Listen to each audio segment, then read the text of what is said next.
what up, guys? It's your boy, Ro Brooks, actor, author, entrepreneur, producer, and talent manager, and you're listening to the one and only Still Toking with. Hey everyone, this is Rich Ramon, and you're listening to Still Toking with. Yeah. Hi, this is Maurice LaMarche, and that name will mean nothing to you, nor the sound of my voice, unless I become the brain from TV's Pinky in the Brain, or Calculon, the star of all my circuits from Futurama. Oh, Lord, there's a bottle, so from Futurama. And you are listening to this, and you are listening to Still Toking with on the Dorkening Podcast Network.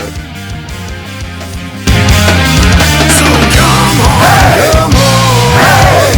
Step it off, break it down and lose it. Come on, hey. Follow us to the new revolution. Come on, hey. Step it off, break it down and lose it. Come on, hey. Follow us to the new revolution. What's happening, everybody? Welcome to another kick-ass episode of Still Toking with. You know who I am, I think. Well, if not, my name's right there somewhere. Anyway, the man that always brings flash to flashy, Mr. Jeffrey Mark. Top of the evening to you, everybody out there, and to my boys and girls. Hey, I'm excited about tonight's show. I many years ago did a series of specials about horror films and the places where they were made. And this is the first time I'm going to have a chance to talk with, at least on camera, one of the people who populates those films. So this is exciting for me. So all of you guys out there who love this genre or just love beautiful girls, you're going to have a good time. And I want to share this good time with the other Jeff Holman. How are you, boy? I am doing well. I did want to say that you posted this picture and asked people to find you. Yes, sir. What's this? Find fucking Waldo or something? I mean, and the problem is it was a black and white photo, right? So I couldn't see your bling, dude. Well, bling don't show up in black and white. That film, so guys, what he's talking about is a photo of me and 100,000 other people in a protest march from the 70s. And I'm really right up front there on the left, and no one can figure it out because there is no bling. And I'll give you a hint. I don't have a beard, but I do have a mustache. Oh, you're that dude? I was a teenager. You're that dude? All right, listen. All right, let's get it on. Yeah. I'm looking forward. I've seen so many of these movies that she's been in. And I'm kind of blown away that we're actually going to be able to sit and chit chat with her. Let's bring her right in. Sarah French. Hi. Welcome to the show. Guys, I got to say, killer intro. I love it. Thank you. Most people say it's too long. I mean, actually, Anson Williams said it was longer than most California wildfires. So, you know, or most show business marriages, right? Oh, right? Yeah. It's actually longer than some of the showbiz episodes that are out too. I'm just gonna say, right? I can see that. Wow. Oh, so you're in LA, right? Yes, I am. And it was a dreary day, but now the sun's finally starting to come out. So it's so far a great day in LA. Likewise here in Palm Springs. Ah. Yeah, we're in Massachusetts. I want to stay as far away from LA as possible. I love Massachusetts. I swear I've been on this show before. You Haven't were. I? Yes. Yeah. You came on this show. You This was a few years back, I think. Garo? Yeah. Is it Garo? Yeah, Gato. Yes. Was Gato. it for Automation or Space Wars? Space Force. Ah, yes. Okay. Yeah. And Sarah, you should know that's a very rare privilege. These guys and I now almost never have anyone back a second time. That makes you special. Well, I feel special. Well, thank you for having me. It's all Jeff Holman's fault. I requested it. You gotta get Well- Sarah on the show. I'm like, yeah, I did. I missed that show for Space Wars. I think I was in New Hampshire on vacation. Right. Yeah, Right. Jeff and I stay in contact online, so that definitely Oh, I'm helps. sorry. Gee, I can't imagine why he's staying in touch with you. Yeah. Good heavens, Yep. girl, you are beautiful. All right, She so sees let pictures me of get my this straight. trees, and I see pictures of her snake. That's kind of ass Yes. backwards, isn't it? You know what's funny? I was gonna bring Eden. I got on it, Jeff. today. I was gonna bring her on the show, but I just fed her 2 days ago, and she has this crazy feeding response. And so she was like, when I was like getting towards her, she was like in attack mode. So I was like, okay, I better leave her alone. So to clarify, Jeff, you and I do a lot of touring, and you have 2 stalkers, legit. So yeah. now you decided to what? Stalk Sarah? Is that how it's working here? Just No, not at all. curious. I would never admit anything like that on a public platform anyway. You know, gotta keep it secret. That's what stalking's all about. You gotta keep it on the right. down low. Right. You know, well, no, I mean, I'm a horror movie nut. I just No, love, I'm just love- busting your I ass. know you are. I love all horror movies. All of them. And Ben, I think you misunderstood. He's not stalking Sarah. He wants to show Sarah his stock. It's a different use of the word. Oh, See? my There bad. you go. My It all bad. makes sense now. Of course. I see how it works. Hey, I didn't see a bus go by that you could throw me under. But I'm sure What? there's one right around the corner. Well, Taxi. not in my little town. Speaking of little towns, what a great segue. Melrose, Minnesota. Mm. Now, I've been to Minnesota. I've never been to Melrose. Is there just this enormous culture shock coming from that part of the country in such a small place to being in the LA venues? How did you make that transition and not lose your brain? That was a question. It was hard. I mean, I grew up in a town called, Melrose, Minnesota, and it was a town at the time of, I think it was like 2,200 people. And it's a small farming community. And, I grew up there, went to school there, and then transitioned in my high school years, I transitioned to a town called Anoka, Minnesota, which is the Halloween capital of the world, by the way. I don't know why, but that's what it is. And which makes perfect sense for me because I'm, big into horror and everything. But, from that transition alone was huge for me because Anoka, it's a huge city. So I went from a town of 2,200 people to a high school of like 3,000 people. So I think that kind of helped me with, that kind of transition. And then from there, I, over the years moved down to Rochester, Minnesota. And then from Rochester, I moved over here. But, it's been a journey, and it was a big, hard transition moving from Minnesota to LA. It's so different. Minnesota's just, it's slow paced, chill, laid back, and LA is just a whole different beast. Zoom, zoom, zoom, zoom, zoom, zoom. Right. I couldn't drive on the highway for probably the first 8 months of living here. I was so scared of the 405, the 101. Everything you've heard about LA is pretty much true. Don't you have a lot of lanes you can pick from, though? 6 You each do, way. but it's all congested. Yeah, well. Okay. Yeah, but Coming from New York, I didn't even own a car till I was 30, out in Los Angeles. The very first day I had to drive on the freeway. And I went, well, I'm either going to get killed or I'm going to learn how real fast. And knock on wood, I learned how real fast. But it's Right. frightening. It is, right? Frightening.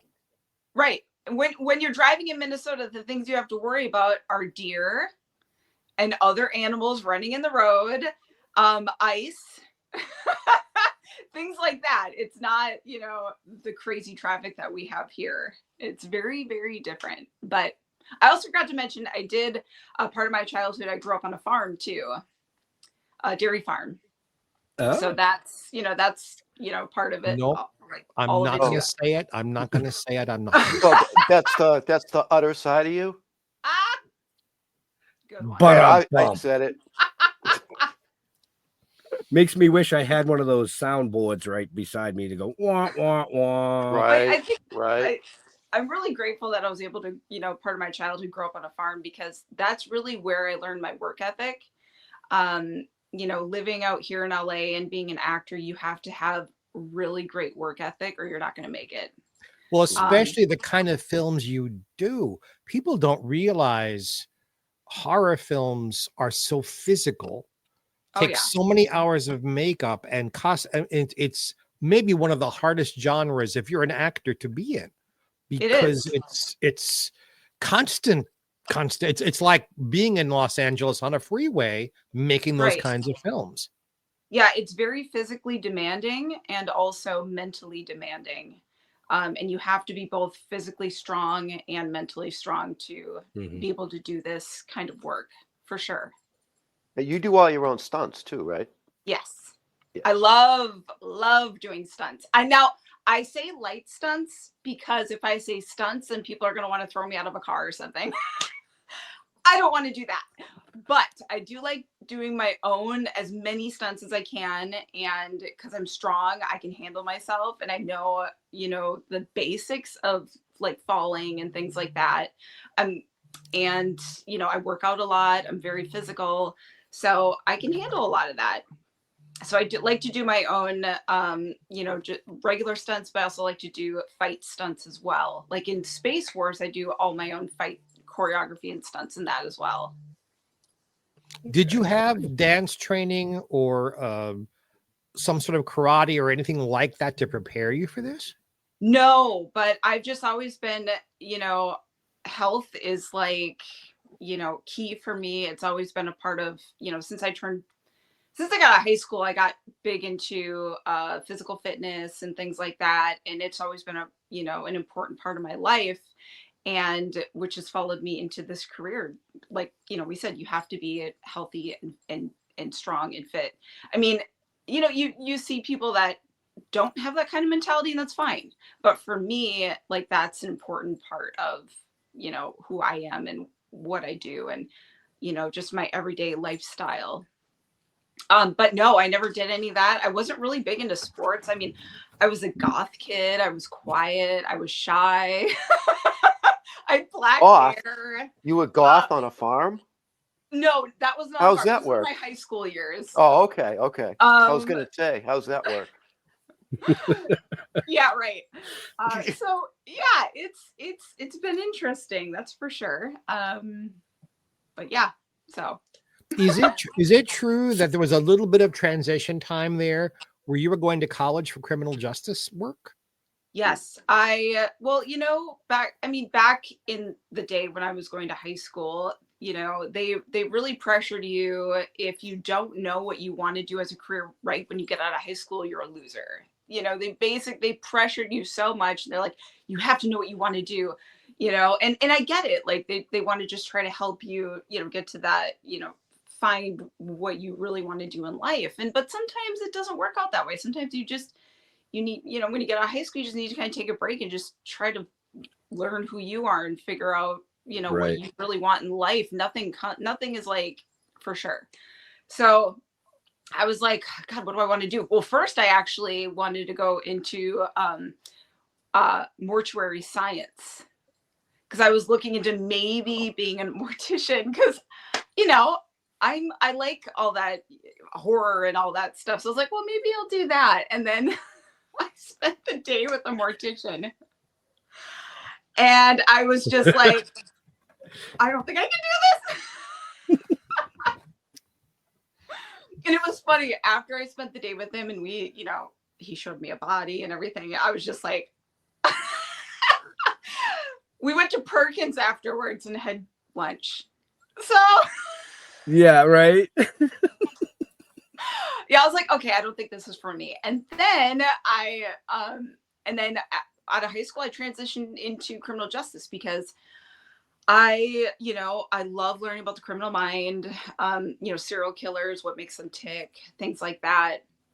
And I've always just really been into that. So I was like, well, maybe that's my calling. Maybe it's somewhere in the criminal justice field. So I went to college for a few years for criminal justice. I was close to getting my degree. But then, the loans and bills started piling up, and I was like, I don't know if this is really what I want. And while I was going to college for that, I took a theater class, and that's really what made me fall in love with acting. I mean, I've always loved entertaining people and acting because on the farm, we didn't have cable, we didn't have internet, we didn't have, cell phones or anything like that. We had to entertain ourselves. So my sister and I would put on plays for family members. We would, you just have to be very creative as a kid because that's, Right. You just had yourself and your sister and other family members. But so that's kind of where my love of, entertaining started. And then when I was in high school, I found, a group of friends that, I never did drugs. I never drank, nothing like that. We made short films, horror films. And I was always the one like pushing because my friend had a VHS camera and I was like, oh, we got to make movies. We got to, I was like, just so like into it. And I think they were, after a while, they were just like not as into it as I was because I would always keep pushing like, and I would write my own scripts and everything. I had no idea what writing a script was all about or, telling a story. I just did it. And I still have the movies somewhere to this day. I just don't know where. And they were on VHS, so who knows if they're any good anymore. You should pull them out and redevelop them. Right. Revisit. So, Yep. I just, I fell in love with that. And I mean, I didn't start drinking till I was 22 or 23. So, I was just really focused on, enjoying life, I guess, another way. So yeah. And then, so when I was going to college for criminal justice, I felt like I fell in love with acting all over again. And then I was like, no, I want to be that girl running through the woods, half naked, bloody, battered from a killer or something, because I love horror films. I've been watching them since I was young. I was like, I want to be that girl. And in 2007, I got my first, I was searching online. I was like, looking up casting calls, and I found one for a film called Pajama Party Massacre. It was a short film. It's very bad, so don't watch it. I don't think you can find it anyway. But that's kind of where it all started. But I got into modeling before then, which helped me learn more about myself and be more open. And because, like I said, I was always very shy. So that really just kind of opened the door for me. And I was just like, this is amazing. I love this. I love creating, whether it's modeling or whatever, because you're still telling a story when you're modeling. So yeah, and here we are today. Oh. So that's a pretty interesting, this is what I want to do. I want to be the blonde girl running through the woods, tripping over nothing. I was gonna say it, but I didn't. And that's happened. I've done numerous films like that now. Uh-huh. Yeah. So I want to ask one of the biggest jokes. I'm sorry, Jeffrey. Oh, finish. It's one of the biggest jokes when Jeff and I do we do a lot of horror conventions with what we do, and it's always the blonde girl running through the woods, tripping over air. Mm-hmm. Always. But I mean, you got to kind of make it look like you're tripping on something. Right. That's what I try to do anyway. But in the continuity of films, which we all kind of know, when the camera pans down because you're on the ground and it's just all flat, you go, okay. What did they trip on? What did she trip? She doesn't even have shoes on. It wasn't even a shoelace. Like, what's going on? It kills me. But now that we ruined it for every horror geek out there, because they're all going to start looking for that. Right. No, if they're not totally into your character or the movie and they're looking for reasons to nitpick it, then you already lost them. So true that. True It's that. like they should be so just into the movie and not looking at all the little things. Oh, that wasn't a spot on her before. Now it's on there. You know what I mean? Yeah, it's like Just nobody in their right Guilty. mind would go in there. Why would you go in Guilty. there? Guilty. So, So the question I Go was ahead, going to Jeff. start to ask, this is a serious one now. Uh-oh. I not a difficult one, just a serious one. Meaning I'm asking respectfully. I've been in the business a very long time, and I've done tons of wonderful actresses. Almost all of them, when they've needed to do nudity in a film or on stage, even, I've never heard anyone say, sure. I've heard, well, if the script needs it, or if the job depends on it, but I won't do this, and I won't. I hear all of these rationales, but why what they're about to do, they're not really doing it, but they're doing it anyway. Your attitude seems to be cool. How did you come to being so comfortable with that? Because there is an entire bunch of folks around you making a film. It's a whole crew there watching, and all your publicity, so we'll see if this is really true, is like, cool, let's do it. How did you get there? Well, I mean, I'm just very comfortable with myself. I've always been comfortable with myself. I don't know. When I first got into modeling, it was like my second time modeling. It was with a Playboy photographer, and I was just, I liked his work, and I was like, I want to do that, and there's just, the female body is beautiful, and I'm not ashamed of it. And I think, there's so much taboo out there where, like, oh my God, there's nudity. We're born naked. We're born naked. Natural. It's like, if you're comfortable with it, what's the big deal? Back in the day when I would do nudity in film, I was like, yes, let's do it. I'm cool with it. And I'm still that way, but it needs to serve a purpose within the story, within the movie. And if there's a reason for it, great, and not just to show, boobs or whatever. Right. So yeah, so I mean, for me personally, I've just always been comfortable with myself, and I have absolutely no problem with nudity.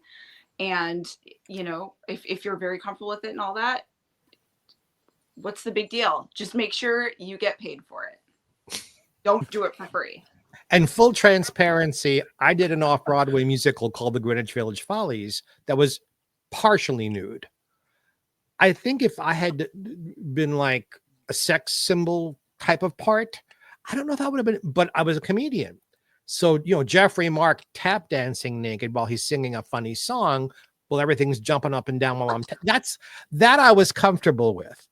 Oh, I am never going to get that vision out of my head. I don't know why you even put the vision in your head. He just did. Got me. Boys, I was very popular. So, it worked well. It worked out well. But if I would have been playing a dramatic part, I don't know how come, like when I saw Equus on Broadway and the main people are naked, it's like, I told them backstage, I don't know if I could do that. So I respect someone. That's why I said this is a question of respect, who is that comfortable and doesn't make a big deal and doesn't make a drama out of it. Just let's get this job done. I appreciate that.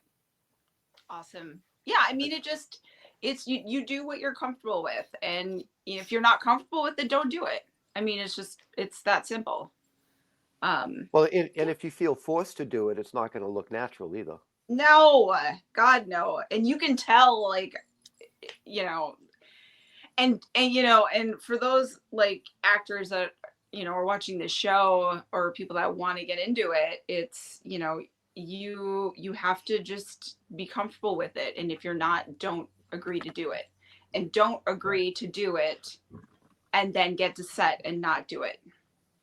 Absolutely. I have done that once, but that was, there was reasoning behind that. So, you know, whatever, but just don't do that, because, you know, there's a reason why that, you know, you're getting nude, you know, for your part or whatever. So don't agree to do it and then not do it. It's just not proper. These days, we've been belaboring this running naked and that kind of stuff in these kinds of films. These days, is it still done on location, or is it mostly green screening these days? Oh, it's all on location. Oh yeah, always. Unless it's like a huge budget film, because doing green screen is so expensive to do it right. And it takes so much time. I mean, Space Wars Quest for the Deep Star, for example, you know, we're in space. So a lot of that's green screen. And, you know, that's why it took the film so long to come out, because it took us a long time to get it right. So yeah, so with any sort of green screen stuff, the more you can do practical, the better. And that goes with anything. Effects, you know, special effects, things like that. The more you're into the natural element and a real setting, is just so much better in general. Unless you're like in a, you know, a Marvel movie or something like that.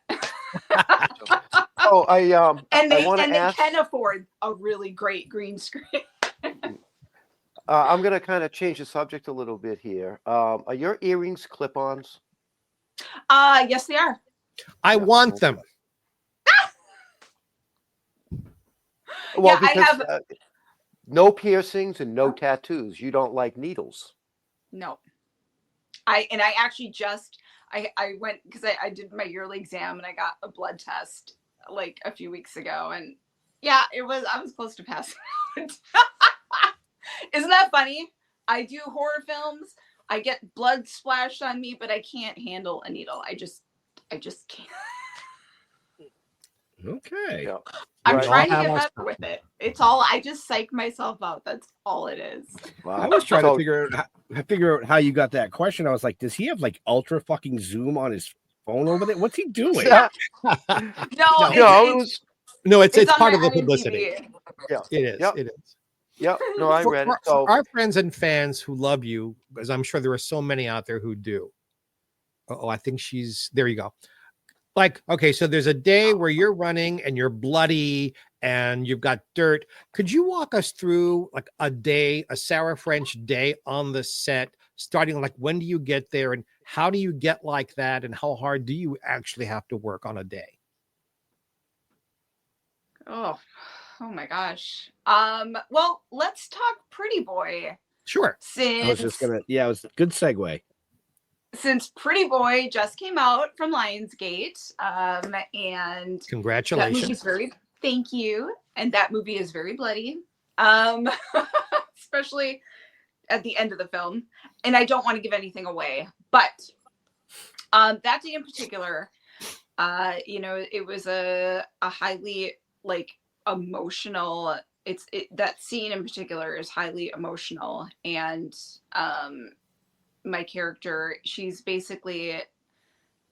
blind and she's tied up. She doesn't know where she's at, and she's basically trying to, you know, save her life and, you know, fight back Pretty Boy and the other person that's in the film, which I don't want to say who, but so anyway, I do get completely splattered in blood in that particular scene. And I guess the process is I knew what I was getting into, and I did have to, you know, kind of mentally prepare for that. A lot of it was because of the content that we were shooting that day and what my character was going through mentally. And, you know, it's just one of those things where, you know, you're in character, and I mentally preparing for something like that. It's just, once you get there and you're in the scene, you're ready to go. It just happens, you know. It's hard to kind of mentally prepare for something like that. You just do it, you know what I mean? But we, before we started shooting and before I got tied up and everything, I had a talk with Marcel Wells, our director, Jonetta, the writer, and all of us, with the other actors. And we kind of just went through everything that we're going to do step by step, because when you get completely splattered in blood or any sort of special effects put on you, it's basically a one take sort of thing. So you got to get it right the first time. And that's a lot of pressure, like a lot. So you just have to make sure you're prepared. You know exactly what's going to happen. Oh, and our special effects artist, Joe Castro, he was there as well. So walking us through everything that he was going to do, and what the blood was made of, and, the pressure that is going to be, basically thrown at me. So it's just, it's just really being prepared mentally, physically, and just knowing exactly what steps, it's all in steps. And that's the beauty of filmmaking. You can roll and then cut and then roll, you know what I mean? Or just keep rolling. And then, then they, finish it off in the editing room. But yeah. Marcel is a very talented director. Yeah, he is. And he's also really good looking. Yeah, is Pretty Boy a sequel to Blind? Yes. So Pretty Boy is a sequel to Blind. When Lionsgate picked it up, they wanted to let us know that they wanted it, if they were going to do it, they wanted to make sure it was going to be, it could be a standalone film, which it can be. But in order to get all the context and the kind of what happens beforehand and why the characters are in the situation that they're in, it's good to watch the first one, which is Blind, and that's on most streaming platforms. And I'll just give you a quick rundown on what that movie is. So Blind is about this famous actress. She's at the height of her career. She lives in the Hollywood Hills in this beautiful glass house, and she decides to get laser eye surgery. Well, that doesn't go well, and she ends up blind. So in the film, you meet her about a year into her new life, trying to kind of regain her life back because she's lost everything. So, and then while she's going through all this, mental anguish, she's being stalked by a guy in a mask named Pretty Boy. So yeah, and then Pretty Boy, the movie, it takes place right after Blind. So it's like a continuous thing. All right, I give you big credit and huge kudos. I just watched Blind last week. Oh. And it's got to be difficult to pretend that you're blind because your eyes naturally want to look at things. And you did a fantastic job not doing that. And then that's got to be difficult. Because that's what I was looking for. Right. And it was a challenge, and it was a new challenge for me to take on, and I loved every minute of it. It's especially hard when you're talking to other actors in the scene. You always want to look at their eyes. But as a blind person, you can't, because you don't know where exactly they're standing. So, I always had to look past people, and that was a challenge, because I'm just like, I just want to look at their eyes. Right. Well, well done. Well done. Thank you. I love that film. It was such a special film for Joe, Marcel, and I. That was the first film the three of us worked together on. So it really brought all of us together. We worked so well together, and that's why we knew we wanted a sequel to Blind, because with what the characters go through and everything, we're like, they deserve a sequel. They deserve to have their story told even more. So, we're very fortunate to have producers that believed in us, that, wanted to see a continuous story and to see what happens after the first film. So yeah, it's exciting. I love the creepy food delivery dude too. Right, Ben. Ben, he's so awesome, and he's such a dear friend, and we actually have him in a handful of our other films that we've made. See, we like to work with a lot of the same people, because especially if the role's right for them, because you know what they bring to the table, you can trust them, and you know it's just so much fun to be able to work with friends. Right. Being a singer, I'd love to hear about some of the music videos you've been in. Oh gosh, I've been in a Ooh, lot. You stole that on me. I'm sorry. I mean, she's been in AC/DC videos, Killswitch Yeah, Engage. I mean, Yes. Killswitch Oh Engage my. is one of my favorite bands, and I got to be in their music video, and I was like, this is heaven. did you like go? Ah! Well, it was within the music video, it's a story. So the band wasn't there. They were in the East Coast because that's where they're from. Yep. And so we shot basically the story in LA, and then they incorporated it into their set as they were shooting their own stuff. But yeah, I did that one. I've done a few Twisted music videos. Mm-hmm. Oh gosh, what else? Oh, there's a bunch more. Detuned Kites. That one's more of like a rock video from Minnesota. I did, oh gosh, they're on my IMDb, most of them. I mean, I've done, it's hard to keep track of all of them. So just real quick for everybody watching or listening to us later, blah, blah, check the show notes up above or down below, depending on where you're watching or listening, and you can find out all that information. Everything that we've been talking about tonight, from Pretty Boy to Blind to the music videos, it's all in the show notes. That's all.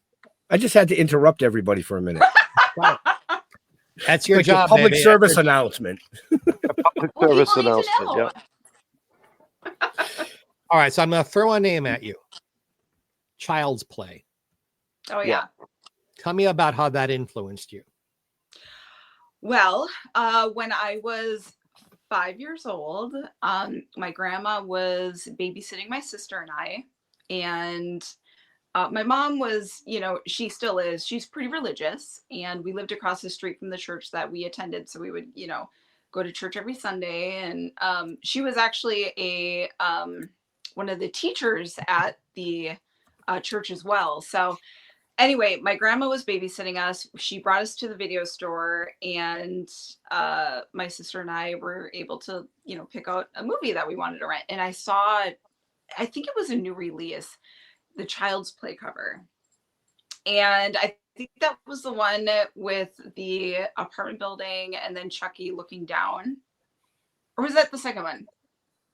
Wait, no. Yeah. I think it was that one. Or it was his face. I can't remember exactly which one it was. I mean, this was so long ago. Anyway, so we talked to my grandma into renting Child's Play, and I'm sure my grandma knew exactly what she was getting into. And I'd like to say we tricked her into it, but I'm sure she knew, and she was just like, oh, I'll just, because grandmas are cool like that. And we watched it, and I literally just fell in love. I was scared to death. I was, terrified of my dolls for the longest time, but I loved that feeling of just being scared. And I was like, oh my God. And at that point, my sister and I were like, we got to rent more. We got to rent more horror movies. And back in the day, VHS covers, like that is what sold us. I miss those days of, going to the video store and, getting 5 movies, 5 nights, $5. You know what I mean? Yep. We used to do that all the time, Ben. Oh yeah. Yeah. We had a video store. Literally what was like 30 steps from our houses. Jeff lived next door to me. Right. I grew up living next door to him, and we literally once a week would walk down to the video store. Oh, Faces of Death. Yep. Okay, let's get those 3. Right. Make them die slowly. Yep. Oh, yep. The Mutilator. Oh, yep. Let's watch. And we just. Right. Wow, that one was good. The Chucky movies are so iconic that so it's multi-generational. How do you know this, Jeff? Mm-hmm. I was on set once, So I told my then 12-year-old grandson, well, he mentioned the movie. I said, well, I know Chucky. I've held Chucky in my arms. He ran screaming out of the room. He was afraid of just the concept that his grandfather held Chucky. It's so iconic for people. I'm not surprised that it affected you that way. Didn't the actor that played Chucky just pass away? Yes. I think I just saw that. Yes. Right? Yes. Yesterday? I forget his yesterday. name, but yeah, it was like a week ago, I think. Was it? It was within the last week. I know that. Was it yesterday? No, I saw it. I saw it yesterday, but I'm not online a lot. Yeah. So. But, well, yeah. That's, I mean, Yeah, the horror genre is just really kick-ass, no matter how you look at it. Whether it's the films, the actors and actresses, the fans, the events. You laugh, but like you've met my granddaughter, Jeffrey Mark. Yes. Lila. Well, one of my granddaughters that's been on the show, and Jeff knows my granddaughters, but we bring them to horror events, conventions. Like my family will come visit us, and they get to meet all these really cool people.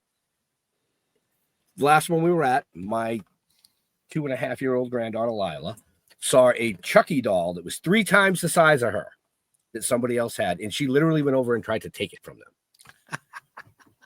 That's because we're talking about Child's Play and Chucky. It's something about that doll.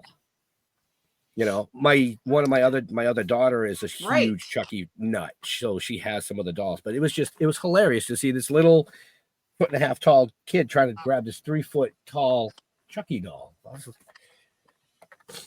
It's blown up over the years because of the TV show, and the TV show is so good.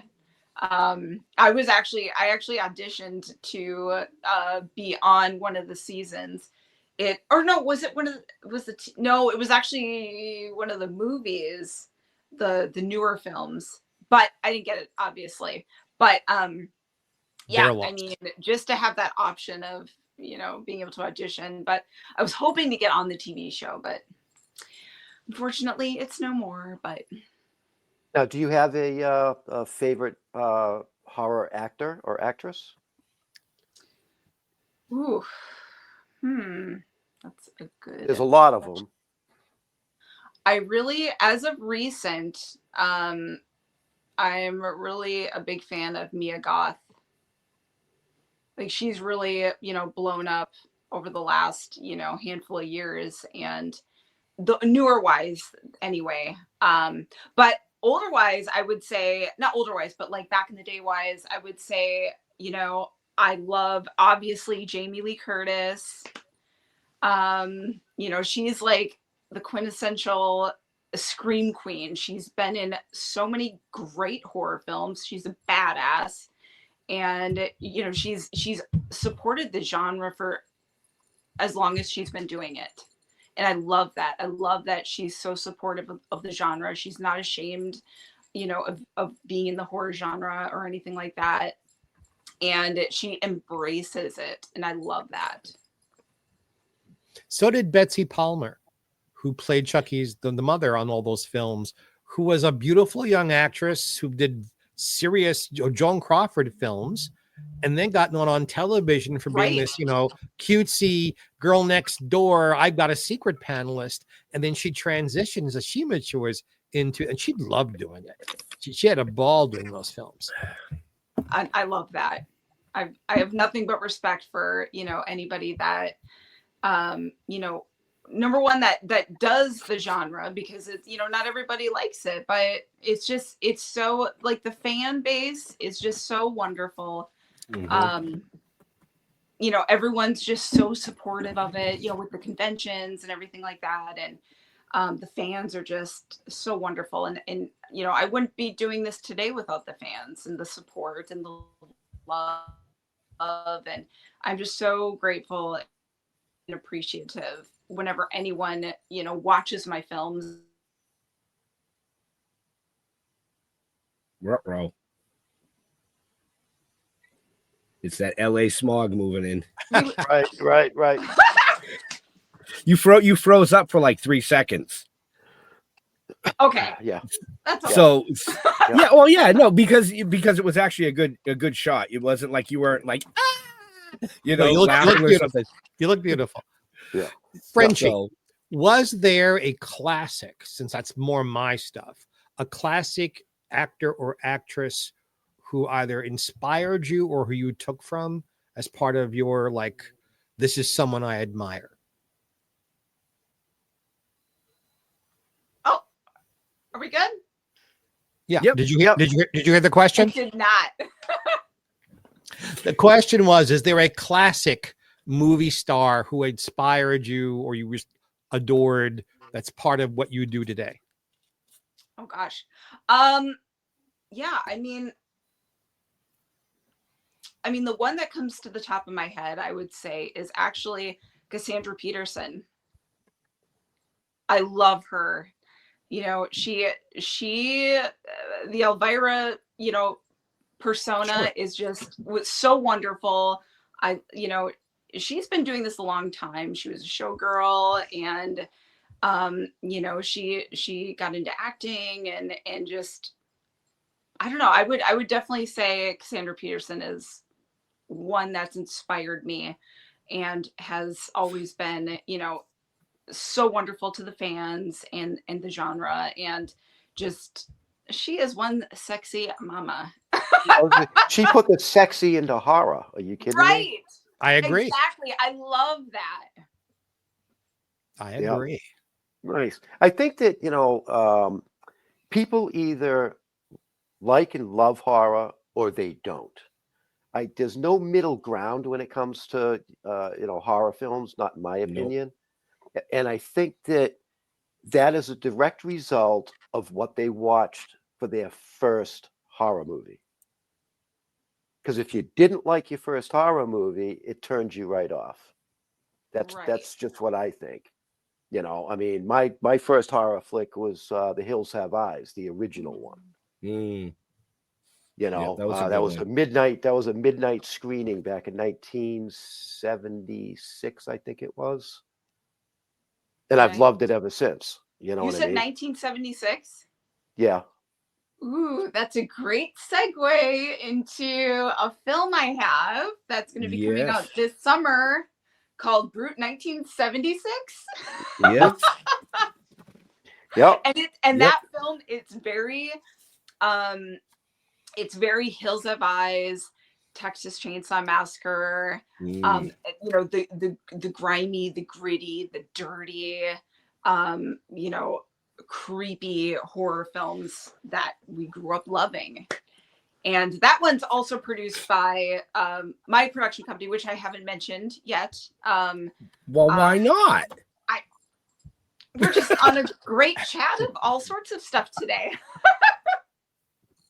But after Pretty Boy, Joe Marcel and I, we worked so well together, we decided to start our own production company. So, as the saying goes, if you want something done, you have to do it yourself. And we weren't true. We weren't getting good, too many good things happening at the time here. We're like, let's create our own thing. Let's do our own thing. And make our own stories come to life that, if nobody else wants to do them, we'll do them. And so our first film is a film called That's a Wrap.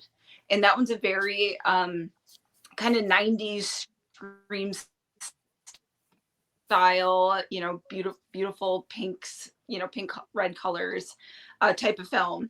And then after that one, we did Garden of Eden, which is going to be coming out June 20th, which we can talk about here in a minute.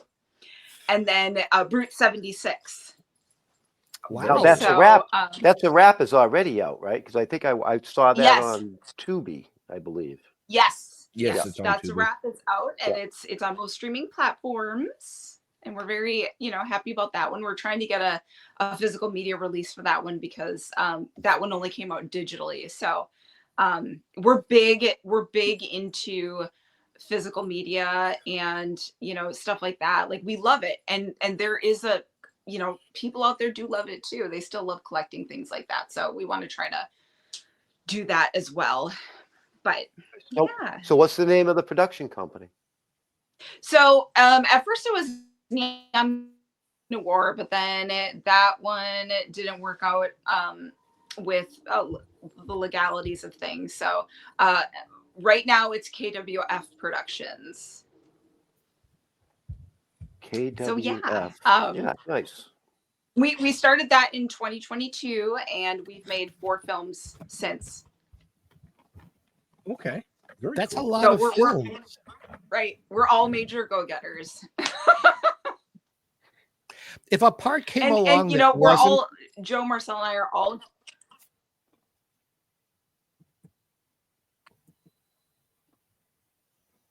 Did we lose Freezing her up a again? little. Yeah, she's freezing up a little bit. Oh, I'm here. It's Oh. that LA. It's that LA airway. What's but the question? every time you freeze, you look beautiful. So it works. Oh, Right? I'm like, I don't think she's freezing. I just think she's a really good actress. She's like, watch, I'm gonna fuck with these guys. we'll go with that. I was starting to ask you if an offer came along to do a non-horror film. Do you want to do that, or are you like, this is my genre, this is only what I want to do? No, I love telling stories no matter what it is. So like Space Wars, for example, that one was not horror. That was sci-fi action. And Yeah, you know, some are adventure. thrillers. Yep. Yeah, Some with thrillers, not horrors. Yep. I love thrillers. I mean, Blind, for example, that one's more of a drama with horror elements than anything. Mm-hmm. So as long as, you know, it's a solid script, I love the character. It, you know, it challenges me. Maybe I've never played it before, you know, and it has a great, you know, business plan behind it. I am all ears. I'm not opposed to, you know, anything really. Right. I like The Art of the Dead. I like that movie. I like the concept of it. Oh yeah. You know.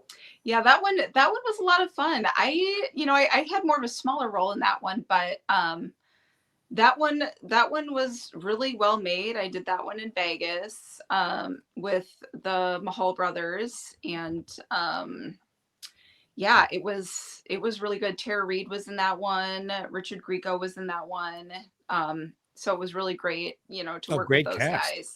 Yeah. Oh, yeah, it was a great movie. You know, the concept of it is what got me, with the paintings all have their own meaning and everything. Yeah. Right. And then the paintings come to life in the film, which was really cool. Like the art direction in that one was just so beautiful. It was very well done. Right. And you really came to life at the end of it. Oh. If I remember correctly. What was that? I said, if I remember correctly, you really came to life at the end of it. Yeah. Well, I mean, I was being painted on in that one. Yes. Someone was painting me. One of the characters was painting me in blood. And so, yeah, that one was interesting. Well, yeah. See? From a production standpoint, you've been in the business long enough that you've seen the industry has changed a lot the last several years. The platforms and how things are done today, is that making it easier for someone like you to get product made and produced, or is it making it more difficult? Ooh, that's a really great question. I try. Everything is changing, and you know, I hate to say it, but it's not for the better.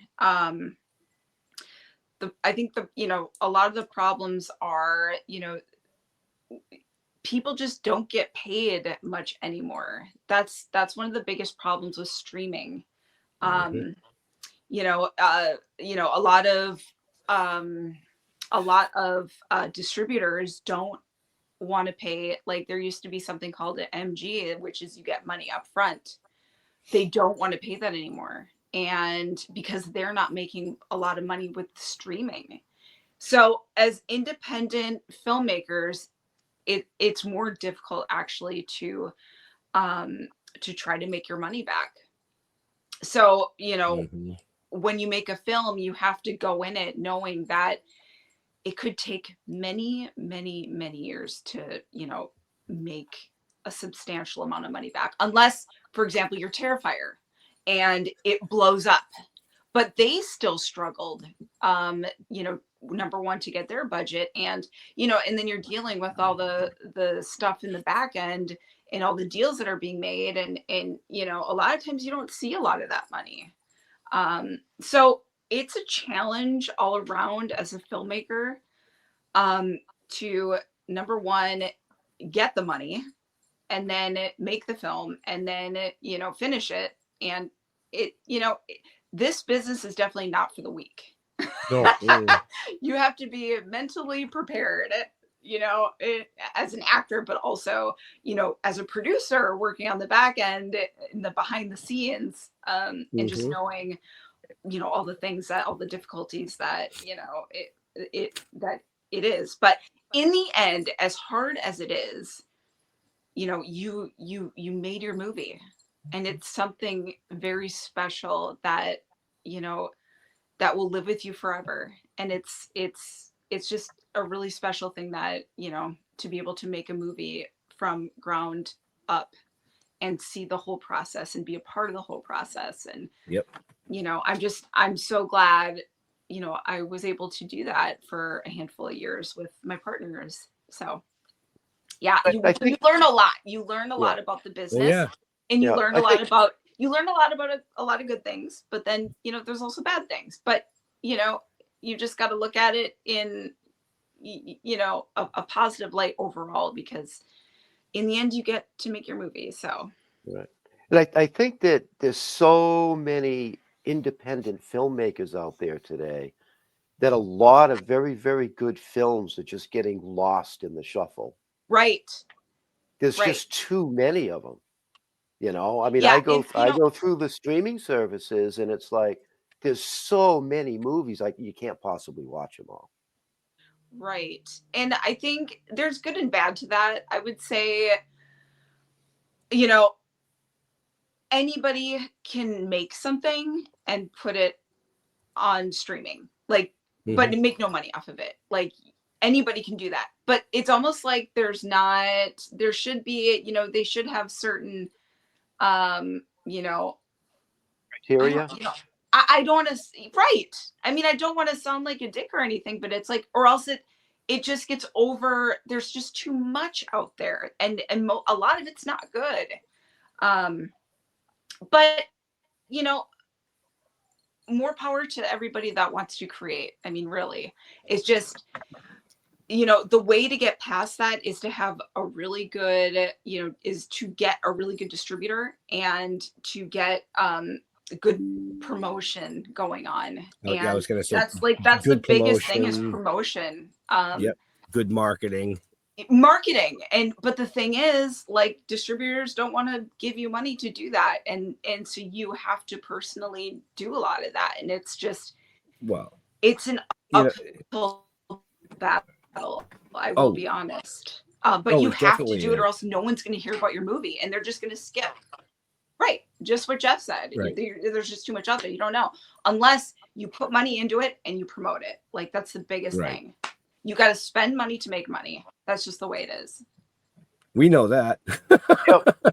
Yep. I also want to say, you've won 2021 awards. Is that number going to continue to go up? I think so. Somewhere around there. Best actress, best stunts. Yeah. So I think that, people need to pay attention to what you're doing, because I see you evolving into the next Jamie Lee Curtis, to be honest with you. Oh, I just got goosebumps. I've watched at least a dozen and a half of your films. Aww. Because I love horror, for one, and you're a great actress. You know what I mean? You're a great actress. And when I'm searching, I knew the interview was coming up, so I search your name instead. Some of them I can't see because I don't pay for services. I don't pay net. I don't pay that Right. stuff. So the ones that I see, you know, are generally on Tubi or on Fandango or something like that. But they're all fantastic. I haven't seen one that was like, really, Oh, you know. well, maybe my older stuff. You know, No, but well, that's- Bridge of the but that's- Damned. Bridge of the Damned was a little questionable. Oh.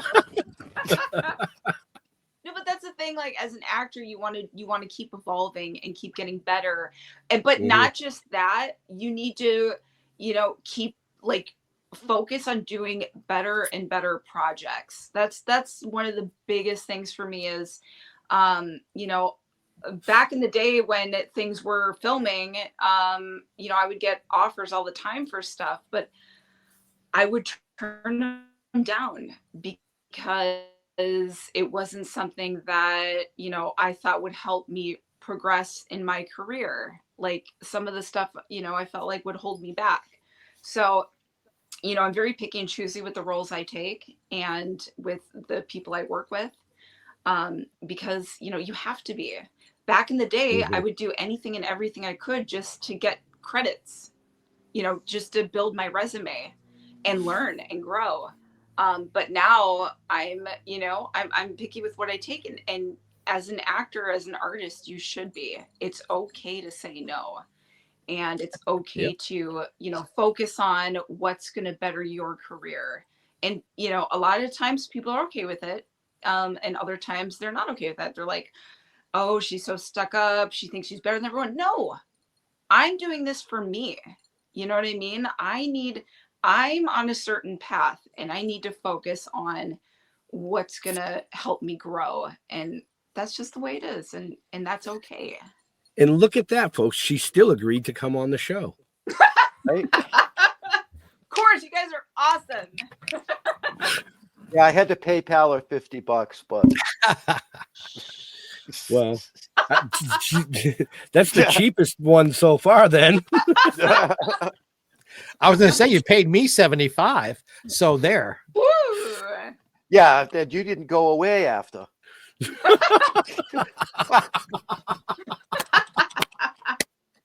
Woo-hoo-hoo. I don't think I've ever seen him speechless. Right? No. I am not speechless. I'm choosing through the 75 comebacks I've got waiting for him. They will be lurking in his future. Yeah, I'll get it in my inbox later. I was just going to say that. When the show's over. Yeah. Don't open that email. Oh, too funny. Oh, Wow. Christ. Sarah, you are delightful. Oh, you guys are so awesome. A delightful guest. Truly. Oh, absolutely. So we are a little overtime, which is fine by us, but we don't want to keep you all night, even though we could probably do this for another 3 or 4 hours easily. Right. And still not go anywhere and say anything, so it doesn't matter. But Well, before we get off, everybody please check out Pretty Boy and Blind. Both are now streaming and available. And also Garden of Eden will be out June 20th. It'll be on most streaming platforms with a DVD and Blu-ray to release soon after. And then also Brute 1976 is coming this summer. So get ready for a bloody beautiful summer. This woman works. Yep. right. Yeah. So- We gotta let Jeff know. Try and get her out here next September for his Vermont Paranormal Sci-Fi. and HorrorCon. Yeah. Well, you know who else would be why am I drawing a blank right now? The guy in Maine. Oh, Jeff Fulp. No, Jeff Fulb's Vermont. Yeah. That You guys guy's will name work is- this out. You'll work this out between you. The guy's name is Jeff. Oh, it is. I know. There's too many of you fucking Jeffs, man. Christ. It's Right? Jeff. Yeah, Jeff's right there. No, it's Jeff. No, Right? Jeff's up in the corner. Yeah. So speaking of that, do you have any appearances coming up, Sarah? You do conventions, I would assume, right? I do, but nothing as of now. But I'm, like I said, I'm not opposed to it. So Okay. Well, You should definitely be doing the Hollywood show. I'm surprised they haven't just begged you to be on that. I don't know. I don't know. well, I'm going to start throwing your name around. So We got to Aw. get her a good booking agent for conventions. I mean, we'll see how these, if we get really good buzz with these movies that are coming out this year, then I think, because the goal is for people to come to you. And so if we get really good buzz, then hopefully they'll come to us. So we shall see. So with that, Jeff Holman. Actually, let's go to Jeffrey Mark. We'll I end knew. with Jeff. All right. He's going to ask me, do I have one last question for you? I do. It's a compliment, but I'm asking for a real answer. Oh. The camera just loves you. I mean, there are beautiful people, male and female, who look gorgeous walking through life, but the camera goes, eh. And there are other people, the camera goes, oh, yeah. So the camera goes, oh, yeah, about Sarah French. Now, because I'm going to ask you to actually, how old, when in your career did you know that? Because you have to know that, because you're a smart lady and you know what you bring to the table. When did you figure out how much the camera likes you? Oh gosh. I mean, I would say when I hit my 30s, because I felt a lot of it is all about confidence, and the confidence that you have, you bring that out, and that comes out when you meet people or you're on camera or whatever, and that's I think when I hit my 30s is when I really started to, I guess you could say, blossom. So last year, okay. Sure. Yeah. Sure. So I'm gonna have to beg to differ with that, because you said back on the farm your friend had a VHS camera and you guys would love to make not on the movies. farm. That was high school. Okay, well, high school, which is still close to the farm days, folks. It's okay. It's the same area. Sure. But anyway, you knew back then subconsciously that the camera loved you because you were the one that always pushed to keep going with making movies. So maybe you just realized it in your 30s, but I'm going to say that it actually loved you from the start, which means you're just a natural at it. Aw. I agree. So, Thank you. Mr. Holman, any I last got questions? I got one final question. Why did you kill Scarlett? Oh, that is a really great question. I get that asked not a lot, but often. So Scarlett Salem was my stage name, and I started that when I first got into modeling, because my photographer, he was a Playboy photographer, and he told me, he goes, just so you know, all models and actors, they all have stage names. And I was like, oh, really? I didn't know what I was getting into, So he helped me come up with, the stage name Scarlett Salem, because, I was huge into horror films and everything. And I was like, I wanted to be horror related. So Scarlet is, the dark red color in, the old school coffins, and Salem, Massachusetts. So, but in 2011, I started taking acting more seriously, and I didn't want to be typecasted. So I decided to get rid of the stage name and just go with my real name. And Okay, that's done. the story. And Well, now I'll you tell can find her on all social media, folks. Well, I'll tell you, if you Google either name, you get the same results. Yeah, so you'll see my older stuff if you Google Scarlett Salem, but you'll see my newer stuff, Sarah French. But there's actually another Sarah French. Yes, there is. A journalist. She's a newscaster in the East Coast. Yep. Yeah. So you'll see, they actually did a news article on both of us one time, because people were searching for me and finding her. People were searching her, finding me. It was really funny. Well, I'll tell you, AI got it wrong. AI got it wrong because in the search, it says, Sarah French, journalist turned actor. Yeah. It does. And it has your picture there. I don't Come on, report the weather for us. You know, so AI It was cloudy. AI is sunny. is mostly inaccurate. Yeah, exactly. Don't believe Wow. it. So that last question actually threw me, Jeff, because normally it's like pizza, or animal or something. Well, I know she owns a snake, Yeah. and I was really curious why she had to go and kill Scarlet.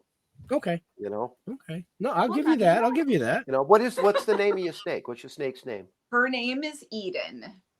And she is actually in the film that we did called Garden of Eden. Oh, nice. And that's actually why we got her. So we got her for the movie and kept her as a part of the family. There you go. Great. Sweet. So yeah, I'm good. Those are my questions. Yeah, I usually don't ask a last question, but I'm going to throw a last question that hasn't been asked in a while on the show, and that's one that our producer used to ask when he was on. We've learned a lot about you tonight, but what is one thing that nobody knows about you that you dork out about? Like, do you have a hat collection? Like, do you collect, just weird shit?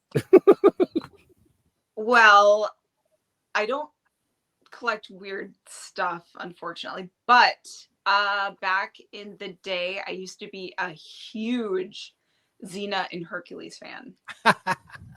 And I have literally more Xena, but I have literally everything Xena. So they had magazines back in the day. I have all the issues.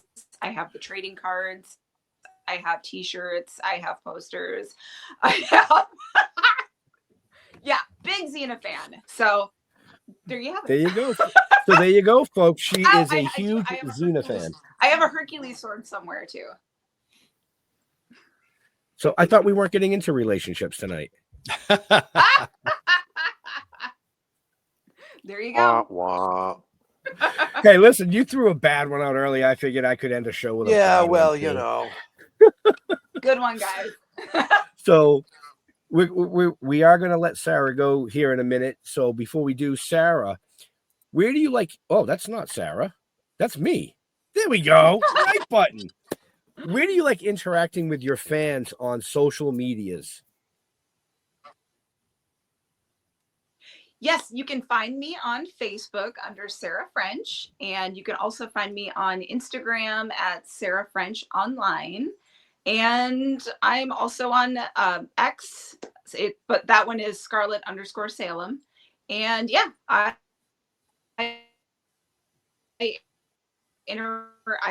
message. So if you ever want to see any of my newer work or work at all, just find me online, and also check out my IMDb as well. Absolutely. Jeffrey Marks, same question for you, my man. Facebook on Jeffrey Mark, the way it's spelled right in front of you. I'm on Instagram, Jeffrey Mark Showbiz, all together. I'm on LinkedIn, Jeffrey Mark, and that's a place I publicize our show on those three places. And I answer everybody who asks a question. I answer everybody. So I look forward to hearing from you, Mr. Jeff. And don't wait a minute. Don't forget that in the near future, Jeffrey Mark plays Ella is making a return, from what I understand. From an audio to a video, and we're going to have all new shows, and they're going to be spectacularly produced. I wouldn't Nice. put that, but Mr. Hoffman, Holman, whoever you are tonight. I'm a Yeti. Yeah, just go to stilltoken.com, Token with the Dead on Facebook. All the rest of the links are there because I have CRS and I couldn't tell you what our Instagram is. I know I have an Instagram, but I don't use it. I don't know. Maybe it's I'm getting old. I can't keep up with this fucking bullshit. This X stuff. It used to be Twitter. They just released one the other day called K, and it links to StreamYard. I'm like, what the fuck is K? That's what I mean. They keep, KY. I don't know. That's the next one. You know, Too greasy. I'm old school. Go to stilltoken.com. All our social links are there. Token with the Dead on Facebook. That's it. Follow our schedule. We got I think we got a couple of months off unless something Right pops. now. But then we got back-to-back horrors, and looking forward to it. And yeah, give us a follow, give us a like. Wow, you done? Just curious. Yeah, now I am. Okay, great. I'm just glad we're not on tour and I'm not sharing a fucking room with you tonight. Yeah. So, in all seriousness, we want to thank Sarah for coming out, taking Very some much. time out of her busy schedule to talk about Pretty Boy, the newer movie, Brute 1976, Garden of Eden, which are coming out in the near future. Blind. Watch Blind first. Go watch Blind first before you watch Pretty Boy. I recommend it. Are you done? Maybe. Okay, I'm just checking. But in all seriousness, this is the most Jeff has talked in 4 shows. He really likes you, Sarah. Woo! So again, we want to thank Sarah for coming out. Check the show notes up above or down below, depending on where you're watching or listening to us. You'll find out all that great information that we've discussed. You can see this replayed on all the platforms. You can listen to it on podcast this weekend. To all our veterans and first responders, we want to thank you for doing what you do so people like us can come up here and do what we do. Stay safe. We'll see you next week. We're out of here. Have a happy.